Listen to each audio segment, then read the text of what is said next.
বানত ককবকাইছে ৰাজ্য শাসক ব্যস্ত বিৰোধীৰ বিৰুদ্ধে প্ৰতিবাদত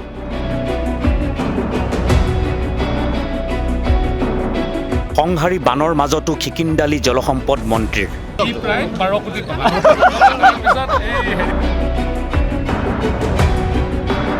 শিৱসাগৰৰ জলপ্ৰলয়ত মৃত্যুৰ কিৰিলি মন্ত্ৰী বিধায়ক ব্যস্ত হাঁহি তামাচাত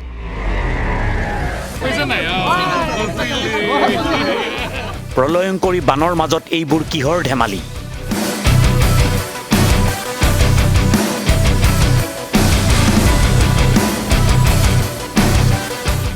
উজনি অসমে কান্দিছে শিৱসাগৰে কান্দিছে যোৰহাটে কান্দিছে চৰাইদেৱে পানীৰ সোঁতত ভাহি গৈছে ঘৰ জীৱিকা সপোন আনকি মানুহৰ জীৱনো এটাৰ পিছত এটাকৈ উদ্ধাৰ হৈছে মৃতদেহ অসংখ্য পৰিয়ালে এতিয়া বিচাৰি ফুৰিছে আপোনজনক কিন্তু এই বিভীষিকাৰ মাজতেই আৰম্ভ হৈছে নেতাৰ তৰল অভিযোগ প্ৰতি অভিযোগ কটাক্ষ আৰু ৰাজনৈতিক বাকযুদ্ধ এফালে বানপীড়িতৰ কান্দোন আনফালে ভাইৰেল হৈছে নেতা মন্ত্ৰীৰ হাঁহি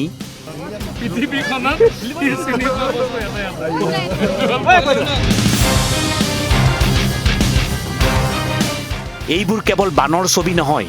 এইবোৰ হাজাৰ হাজাৰ মানুহৰ ভাঙি যোৱা জীৱনৰ কাহিনী য'ত আছিল ঘৰ তাত এতিয়া কেৱল পানী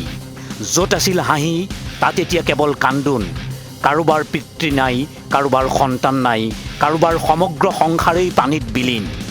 কিন্তু এই শোকৰ মাজতেই সৃষ্টি হৈছে নতুন বিতৰ্ক ৰাজহ আৰু দুৰ্যোগ ব্যৱস্থাপনা মন্ত্ৰী কেশৱ মহন্তই বানত হোৱা মৃত্যুক লৈ কৰা মন্তব্যই তীব্ৰ প্ৰতিক্ৰিয়াৰ সৃষ্টি কৰিছে কিছুমান মানুহ সেই সময়ত ঢুকালে কিছুমান জেগাত আকৌ এনেকুৱা হৈছে তেওঁলোকে পানী দেখা নাই চাবলৈ গৈ পেলাই ক'ৰবাত পিছলি পৰিছে গতিকে কাৰণবিলাক মৃত্যুৰ কাৰণ অকল পানীয়ে উটুৱাই নিছে এইটো নহয় জলসম্পদ মন্ত্ৰী সুশান্ত বৰগোহাঁই আৰু শিৱসাগৰৰ বিধায়ক অখিল গগৈৰ মাজৰ ল'ৰা ধেমালি সদৃশ বাকযুদ্ধয়ো উপহাস কৰিছে বানত ককবকাই থকা ৰাইজক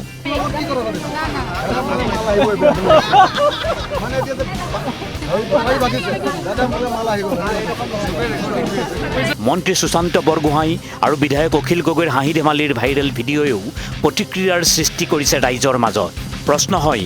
যেতিয়া বানপীড়িত মানুহে এচামুচ খাদ্য এটোপাল বিশুদ্ধ পানী আৰু আশ্ৰয়ৰ বাবে অপেক্ষা কৰি আছে তেতিয়া এয়া নেতাৰ হাঁহি কৌতুকৰ সময় নেকি আনহাতে গুৱাহাটীৰ বাজপেয়ী ভৱনত শাসক দলৰ নেতাকৰ্মীয়ে কৰিছে কংগ্ৰেছৰ বিৰুদ্ধে প্ৰতিবাদ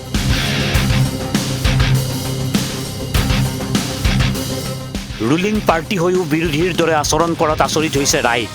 কাৰণ দুৰ্যোগৰ সময়ত ৰাজনৈতিক কটাক্ষতকৈ দায়িত্বশীল পদক্ষেপ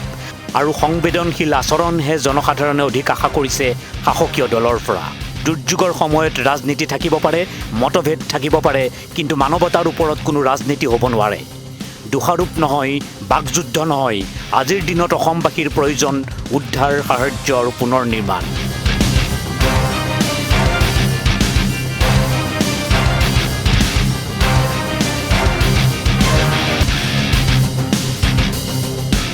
ব্যুৰো ৰিপৰ্ট হেডলাইন 8